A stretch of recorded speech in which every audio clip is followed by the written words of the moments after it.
You know what percentage of the people in this country ever consider retail automobile sales as a career?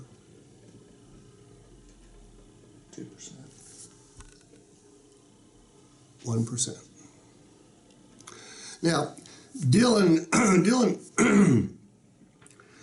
sort of right.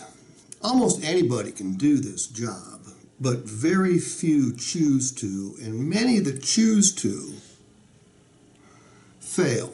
And they don't fail because they don't have the brains. It doesn't take brains. I mean, I've got a master's degree, but no one's ever cared that I had a master's degree. I got into the car business by complete accident. I was going to do it for 6 weeks, and that was it. In 1979, I had graduated from graduate school, and I was looking for a job, and I couldn't find a job anywhere. I must have been the world's worst interview. I would go to a company, I'd meet an executive, go to lunch, take a battery of tests, go through a series of interviews, and get a letter, because the email wasn't invented back then. I'd get a letter 3 or 4 days later saying thanks, but no thanks. So this happened 1, 2, 3, 4, 5 times.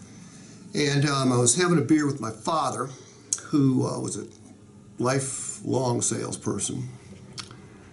He sold for IBM.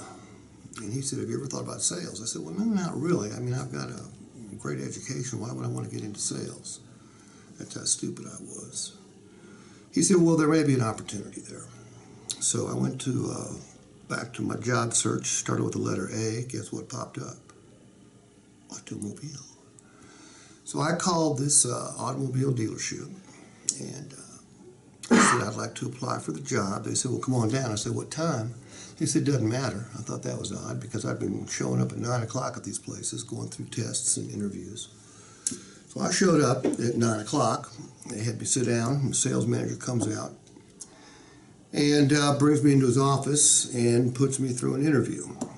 I'll demonstrate the interview for you. Eric, you be me. You ready? Right. Do you like people? I love people. Do you like cars? I do. When can you start? Right now. That's exactly what I said. Now, I thought this guy appreciated my educational background. Turned out he never even looked at my resume. Back then, if you could fog a mirror, you could get into automobile sales. So I was jacked out of my mind. Someone had finally said yes. I floated out of this place. Luckily, it was before drug testing. And I went home, told my wife at the time that I'd gotten a job, and she goes, hallelujah, what are you going to be doing? Because I was a bartender at the time.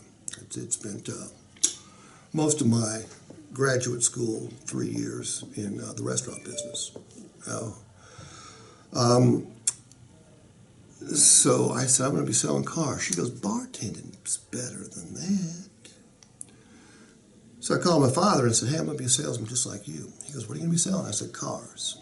He ranted and raved about the money he had wasted on my education because I was going to be a car salesman. I told my friends at the time I was going to be a car salesman. They all said, well, that's a shitty job.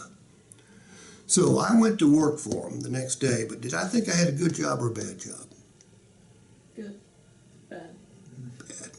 Everywhere, all the people close to me told me it was a bad job. So I said, well, shoot, I got a bad job.